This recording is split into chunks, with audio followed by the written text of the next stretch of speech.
Prezados irmãos, queridos amigos, que a graça e a paz de Cristo Jesus esteja com todos vocês. Um enorme prazer estar com vocês novamente aqui com o estudo da lição da Escola Sabatina, através desse programa onde tratamos de impartir a palavra de Deus, a palavra da verdade, a palavra de verdade.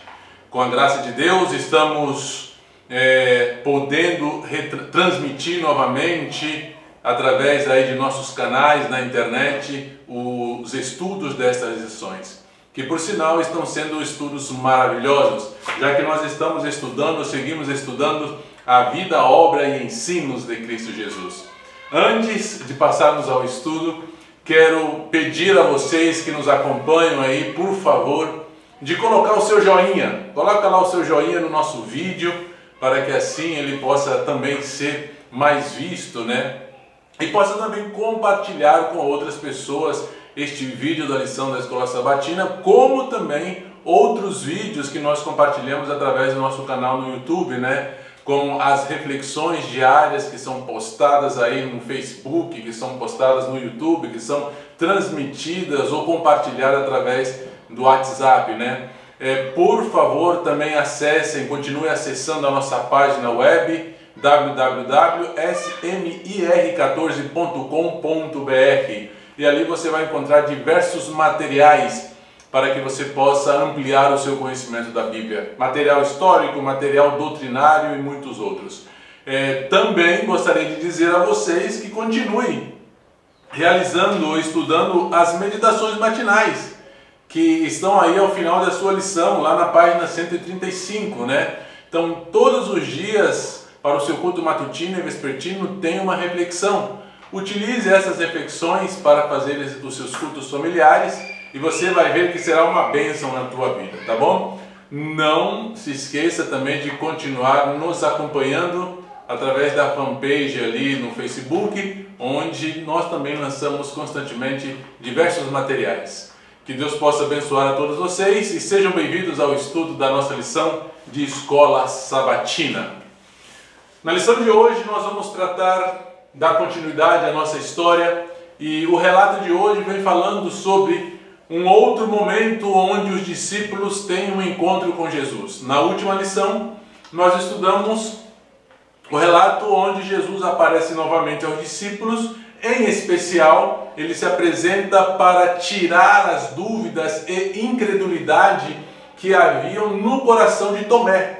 Tomé havia dito que apenas tocando e vendo o Senhor, ele acreditaria que ele havia ressuscitado, né? Percebemos no estudo da lição da semana passada que isto foi resultado da má compreensão de Tomé com relação à obra de Cristo Jesus, o fato do orgulho de Tomé ter tomado conta do seu coração o impediu de acreditar no relato que haviam feito os discípulos concernente à aparição de Cristo Jesus. Então Jesus novamente apareceu para todos os discípulos, inclusive para Tomé, estando ali no aposento alto, e então Cristo disse a Tomé: olha, Tomé, estou aqui, venha, toca as minhas feridas para que você possa crer, né? Então ele reconhece que realmente ali estava diante dele o Senhor, Deus, e a fé dele é restabelecida, a fé dele é colocada novamente sobre uma base firme, que era a ressurreição de Cristo Jesus. Esta foi a segunda aparição que Cristo fez aos seus discípulos, como nós vimos na semana passada. Na lição de hoje, que tem por título no Lago de Tiberíades, nós vamos ver que há uma terceira aparição, onde Jesus aparece agora a um grupo de discípulos, né? De acordo com a lição, haviam 7 discípulos apenas que estavam nesta ocasião, e ele novamente aparece a esses discípulos. E é interessante que Jesus, ele sempre estava pendente daquilo que estava acontecendo com seus discípulos, né? Do que estava relacionado com seus discípulos. Ele sempre tratava de acompanhar os seus discípulos de uma forma invisível. Ele acompanhava os seus discípulos. Assim como aconteceu nas outras aparições, ele conhecia o coração, a mente daqueles homens, entendia e conhecia os sentimentos que estavam preocupando, deixando angustiado aquelas pessoas, né? Então, de maneira invisível, ele tratava de acompanhar, de estar constantemente ao lado dos seus discípulos. Hoje, não é diferente, queridos.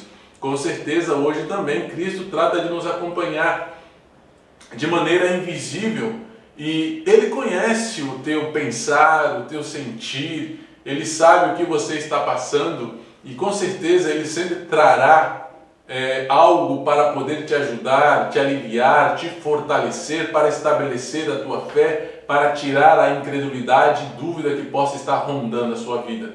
Porque Jesus, apesar de estar invisível, Ele está ciente das tuas necessidades. E nesta lição, nós vamos ver que tudo aconteceu no relato de hoje, né? Tudo aconteceu ali no lago de Tiberíades, né?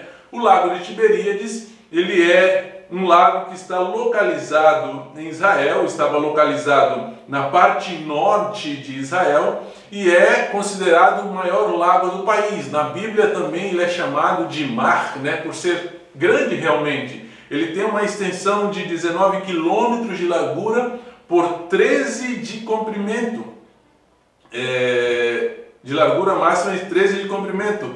Ele tem aproximadamente 167 quilômetros quadrados. Portanto, é um lago considerado mar bem grande. E tudo aconteceu nesse lago, né? É interessante que muitos dos eventos de Cristo sucedem às margens deste lago, né? Em outras ocasiões nós também vemos Jesus aí, né, na proximidade, às margens desse lago, ou mesmo cruzando a barco esse lago, né, junto com seus discípulos.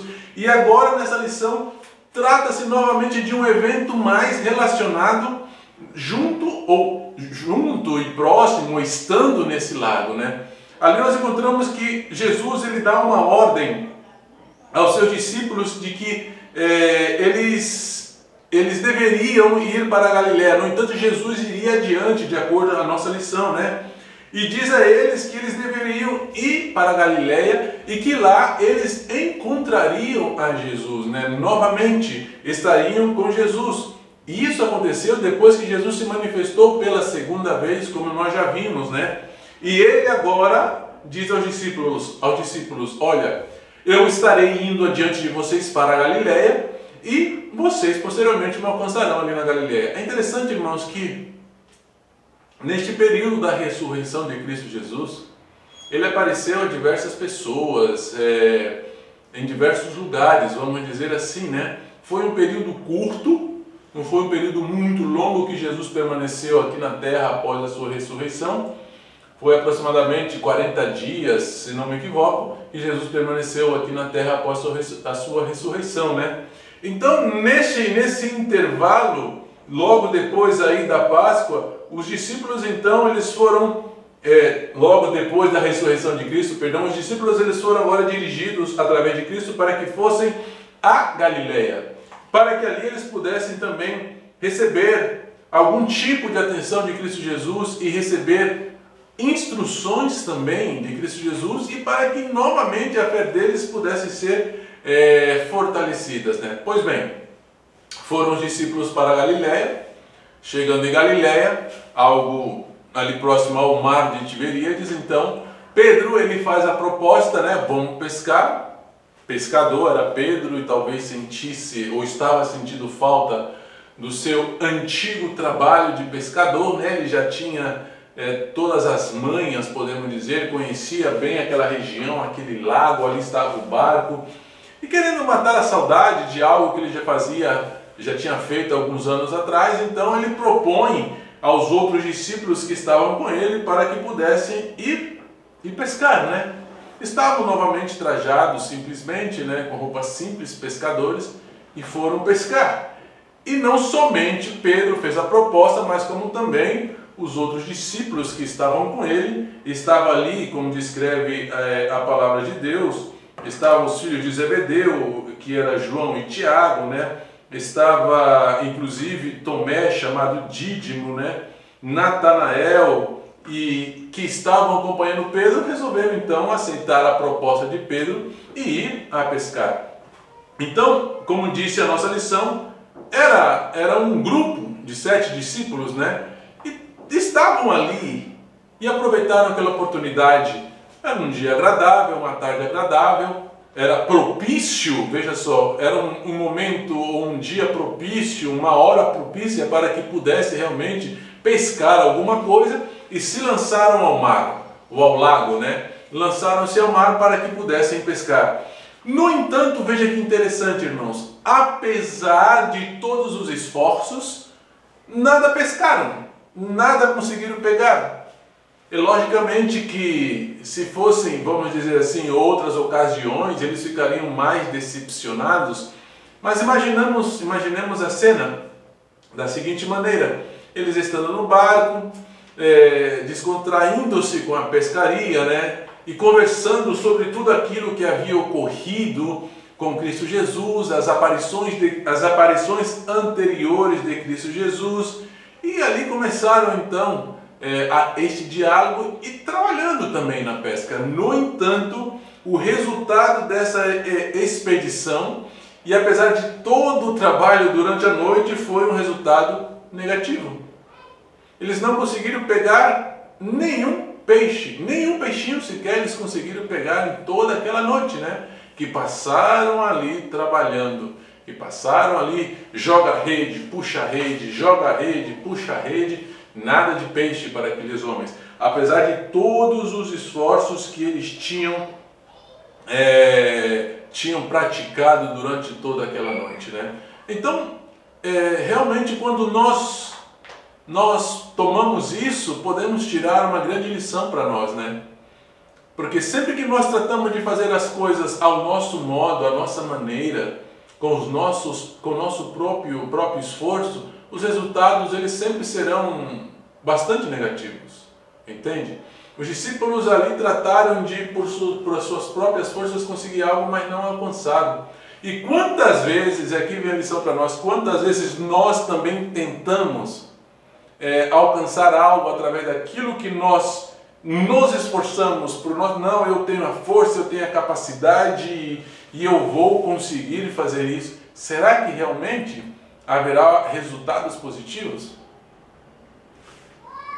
Qual deve ser a nossa atitude diante disso, né? Como nós devemos utilizar as nossas capacidades, as nossas forças? Qual é o caminho apropriado para isso? Para que realmente os resultados eles possam ser positivos e não negativos, entende? Então deve haver uma maneira para que realmente as coisas possam sair apropriadamente, de acordo com aquilo que nós desejamos, mas sobretudo de acordo à vontade de Deus. Pois bem, os discípulos nada pescaram, nada conseguiram naquela noite, nem sequer um peixinho conseguiram pescar, e estavam já regressando à praia. E como eu disse a vocês a princípio, Jesus sempre os acompanhava, e naquela ocasião não foi diferente, porque também estava na praia, distante, estava Jesus, ainda que de maneira invisível, diz a nossa leitura, né, a nossa lição, de maneira visível, Jesus os acompanhava. E pela manhã, já ao próximo amanhecer, eles regressando à praia, avistaram ao longe, lá na praia, uma pessoa. Não imaginaram que era Jesus, isso que já o haviam visto, né, por 2 vezes após a ressurreição, não imaginaram que era Jesus. Então Jesus apresenta-se a eles na praia, e apesar de tudo isso, de saberem que Jesus já havia ressuscitado, não o reconheceram. E ali estava aqueles homens, e estava para eles naquele momento aquele estranho, e sem dizer quem era, sem se apresentar, sem dizer: olha, eu sou Jesus, vocês se lembram de mim? Não, ele não fez nada disso. Ele dirigiu uma pergunta de longe aos discípulos, né? Eu imagino que inclusive ele gritou, porque diz a nota que eles estavam a uns 200 côvados da praia, isso é entre aproximadamente 90 e 100 metros de distância, né, da areia. Então eu imagino que Jesus gritou: será que vocês têm alguma coisa de comer? Acenou, né, para que eles pudessem ver, e deu o grito, né: tem alguma coisa para comer? A resposta não podia ser outra, né? Já que eles não haviam pescado nada naquela noite. Não temos, não conseguimos pescar nada nesta noite, né? Apesar de todo o nosso trabalho, apesar de todo o nosso esforço, nada conseguimos pescar naquele momento, naquela noite, né? Diante dessa resposta, Jesus então dá posso dizer, uma ordem àqueles discípulos, né? Olha, por que vocês não lançam a rede do lado direito do barco? Aqui cabe uma análise interessante, né? Apesar da distância que havia entre o barco e a praia, o lugar onde eles estavam era inapropriado para pescar. Já estava praticamente em uma região um lugar onde não havia peixes, né?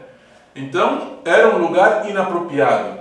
2, a luz do dia, já que estava amanhecendo, impedia também que pudesse haver algum resultado positivo, já que os peixes normalmente durante o dia, naquela ocasião, eles não estariam já fáceis de ser capturados, né?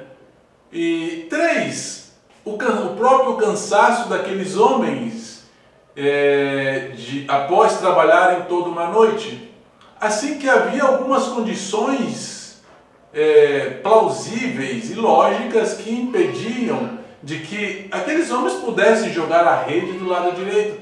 E por fim, talvez, aquele estranho, quem era? Não era nem um pescador, era um pescador, o que ele conhecia de pesca, né? Como é que ele vai dizer, olha, joga a rede do lado direito que vocês vão conseguir pegar alguma coisa? Então havia algumas coisas lógicas que impediam aqueles homens, que poderiam impedir aqueles homens de cumprir com a ordem de Cristo Jesus. No entanto, eles cumpriram com a ordem de Cristo Jesus, apesar de tudo isso. Aqui vem, irmãos, algo que é extraordinário. O que é, muitas vezes, lógico, que é pautado pela razão e que pode nos impedir de cumprir a vontade de Deus, muitas vezes deve ser deixado de lado. Porque isso nos impede de receber as bênçãos de Deus. Veja que interessante. Cristo disse, joguem a rede.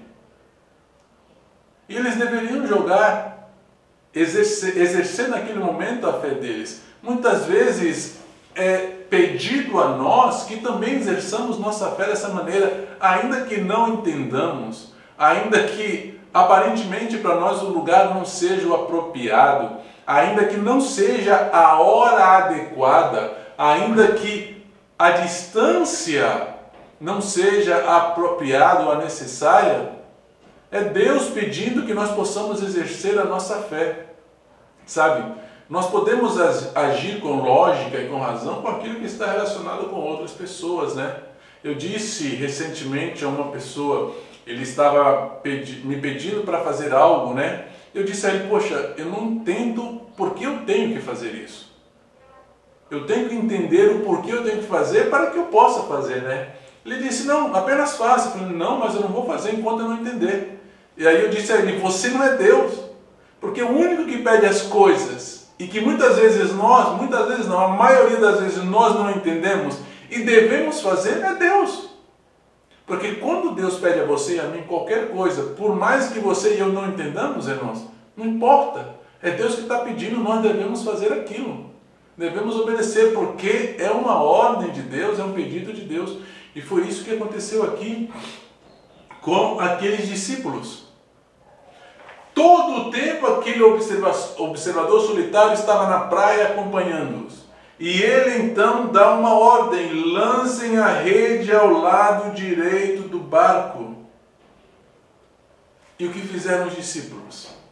Desconsideraram a distância que havia, a pouca distância, a profundidade que havia para pegar peixe.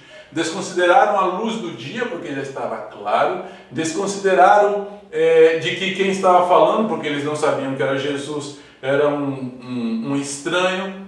Desconsideraram o cansaço deles de toda a noite estarem trabalhando e não terem pego nada, e agora lançaram a rede? Bom, vamos lançar. E lançaram a rede. O que aconteceu? Diz a música: lançaram a rede bem cheia de peixinhos. Entende? E lançaram a rede. E quando lançaram a rede, é o que diz a música infantil: ela veio cheia de peixinhos. O que pensar neste momento? Qual teria sido a reação daqueles discípulos? Quando lançaram a rede e começaram a puxar, estava repleta de peixes, né? Inclusive a Bíblia dá um número de peixes que havia, né? Mas repleta de grandes peixes que ali estavam. O primeiro a reconhecer a Jesus nessa ocasião foi o apóstolo amado, que foi João. João então diz: poxa, talvez passou pela mente dele, esse é Cristo. Só pode ser Jesus, ele é o único que conhece os lugares onde tem peixe. Imaginamos agora João falando para Pedro: vem, rapaz, aquele ali não é Jesus? Quem é o único que conhece onde estão os peixes? Quem é o único que sabe o momento exato de jogar a rede, Pedro? Aí Pedro, automaticamente, como é da natureza de Pedro, né? Ele se veste com a sua túnica, porque realmente o que João disse era certo. O único que sabia onde estavam os peixes era Jesus. O único que podia ordenar lançar a rede em um momento inapropriado, em uma profundidade inapropriada, e conseguir algo era Jesus. Então fazia sentido aquilo para Pedro. E Pedro então ele toma uma atitude imediata. E qual foi a atitude imediata de Pedro? Ele toma a sua túnica, se lança ao mar e vai nadando. 100 metros livres, irmãos. Imaginemos Pedro agora disputando com os nadadores atuais. 100 metros livres, porque era a distância, diz a Bíblia que havia uma distância de 200 côvados, né? 200 côvados até chegar à praia. Então Pedro se lança ao mar e nas braçadas ele começa a se dirigir até o mestre. E os outros discípulos vão com o barco após arrastarem os peixes para dentro do barco, né? E ali eles então se encontram com Jesus. Que atitude interessante de todos esses discípulos ao reconhecerem que quem havia dado aquela ordem era Cristo Jesus. A imediata reação de se dirigirem até onde estava Cristo, até onde ele estava aguardando eles. É interessante que ele estava aguardando os discípulos já. No nosso relato, encontramos que havia um fogo aceso, haviam brasas, diz o texto bíblico, né? Havia uma comida sendo preparada, né? Que estava ali, e pão também estava ali, aguardando os discípulos, né?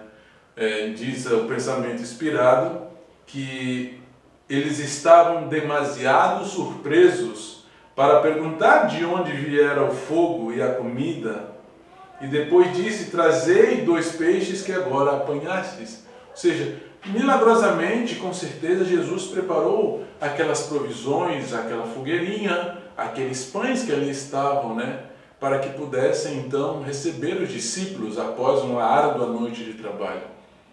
E ainda pediu que fossem buscar alguns peixes, ou 2 peixes, para que pudessem colocar ali sobre a brasa, né? Então, novamente, Jesus, ele mostra o seu poder, ele realiza mais um milagre ali. E eles, de tão surpresos que estavam com tudo aquilo que havia acontecido, não tiveram, vamos dizer assim, o desejo, talvez tiveram um desejo, não foram impetuosos ao ponto de perguntar: mas de onde que veio esse fogo? De onde que veio esse pão? Não.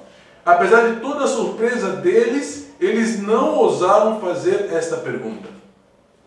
Chegaram todos então. Pedro chegou, os demais chegaram com o barco. Pedro chegou mais rápido, logicamente, né? E ali eles partiam o alimento, dividiu entre eles, e Jesus novamente foi reconhecido por todos os discípulos que estavam ali. Como eu disse a princípio, Esta foi a terceira vez que Jesus apareceu aos seus discípulos, né? E eles foram recompensados. A boa disposição para obedecer à vontade de Cristo trouxe recompensa aos discípulos, né? A nossa boa disposição, irmãos, em obedecer a Cristo também trará resultados maravilhosos para a nossa vida. Boa disposição em obedecer. Muitas vezes nós não temos a boa disposição em obedecer a Cristo, né? Qual é esta boa disposição para obedecer à vontade de Cristo? É o fato de quando Ele nos pedir algo, nos ordenar algo, nós devemos cumprir imediatamente. Nós devemos colocar todas as nossas forças, todas as nossas capacidades para fazer aquilo que Cristo, que Deus está nos pedindo. Devemos ter essa disposição. Muitas vezes, quando algo nos é pedido, a palavra de Deus nos pede algo, não há em nós a boa disposição. Não, eu vou fazer isso, tal. Não. Fazemos daquela maneira de renegar, com raiva, de má vontade. Me faz lembrar certa ocasião, algo que aconteceu comigo, né? Era num determinado lugar e veio um determinado pastor e me disse: irmão Wesley, faz um favor para mim. Eu tinha 16, 17 anos, não me acordo bem, não me lembro bem. E ele me disse: por favor, vá em determinado lugar comprar papel higiênico. Ele me disse isso, vai comprar papel higiênico, né? Só que tinha que andar, irmãos, uns 2, 3 quilômetros, né? Tanto indo e vindo. Mas aquilo me deu uma raiva. Eu fui. Mas eu fui reclamando, eu fiz de má vontade, sem disposição nenhuma. Mas sabe, muitas vezes assim nós agimos com Deus também. Deus pede a você alguma coisa, ou pede a mim alguma coisa, e nós fazemos com raiva, sem disposição, sem empregar toda a nossa capacidade ou aqueles dons e talentos que temos. Fazemos apenas por fazer. Mas aqui a nossa lição diz que aqueles discípulos foram recompensados porque eles obedeceram à vontade de Cristo de boa disposição. Portanto, devemos fazer a vontade de Cristo, de Deus, sempre com boa disposição. Devemos empregar tudo que nós temos, tudo aquilo que você é, tudo aquilo que você tem. Utilize para obedecer a Deus de boa disposição, sem ficar perguntando, sem ficar reclamando, sem ficar indagando. Por que, Senhor? Para que, Senhor? Como, Senhor? Quando, Senhor? Sabe? Às vezes nós queremos utilizar perguntas e mais perguntas, pedindo a Deus explicações daquilo que Ele quer que nós faça. Quem somos nós para pedir explicações a Deus? Quando Deus pede algo a você e a mim, quando Ele te ordena, nós devemos lançar a rede do lado direito. E se é para encontrar com Deus, devemos nos lançar ao mar e nadar até nos encontrar com Ele, porque a recompensa será dada. Sabe? E isso é certo, porque é Deus que está empenhando a sua palavra. Nós, como filhos, devemos obedecer. Não como fez o pastor Wesley quando um determinado pastor pediu que ele fizesse ou saísse para comprar algo. Não. Devemos obedecer com alegria, com gozo, com satisfação, porque quem está nos pedindo é Deus. E aqueles discípulos, eles naquela ocasião foram recordados que Jesus, em alguns anos atrás, 3 anos atrás, os havia chamado naquela mesma região.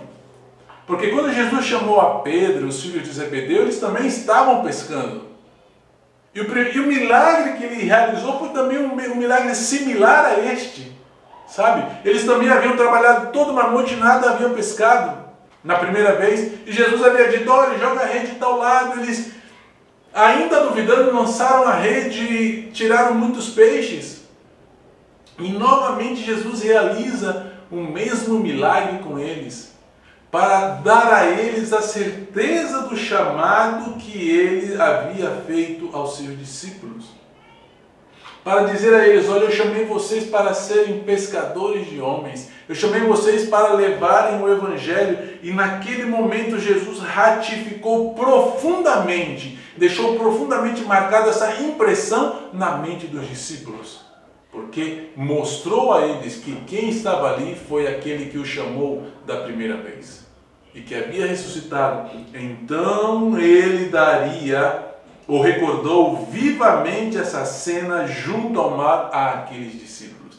Veja que interessante, aqueles discípulos agora tinham a certeza que Jesus ia providenciar tudo o que fosse necessário para suprir as necessidades deles, para suprir as necessidades, para que eles pudessem agora realizar o trabalho da pregação do Evangelho,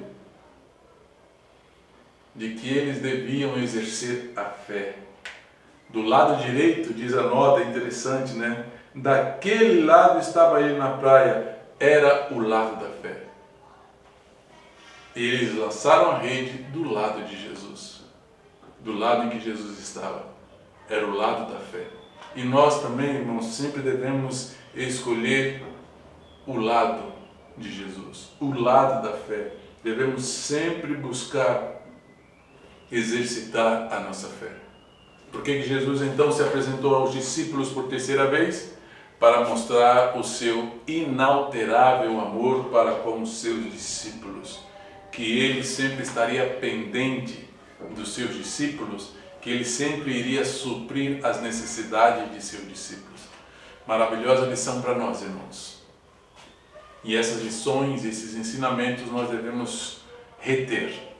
E não apenas reter, praticar aquilo que é praticável, exercitar a nossa fé.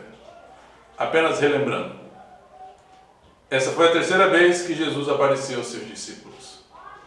Eles haviam saído para pescar, não pescaram nada durante toda a noite. Jesus apareceu para eles e, sem saberem que era Jesus, obedeceram uma ordem dele de lançar a rede do lado direito, de onde conseguiram muito peixe. Pedro se lança ao mar e é seguido no barco pelos outros discípulos. Jesus milagrosamente providencia fogo e pão para prover a necessidade dos discípulos. E por fim, tudo isso aconteceu como um meio que Jesus utilizou para ratificar o seu amor e para ratificar que sempre estaria com seus discípulos. O mesmo contigo e comigo, irmãos. Jesus sempre estará conosco. Jesus sempre estará fortalecendo a nossa fé.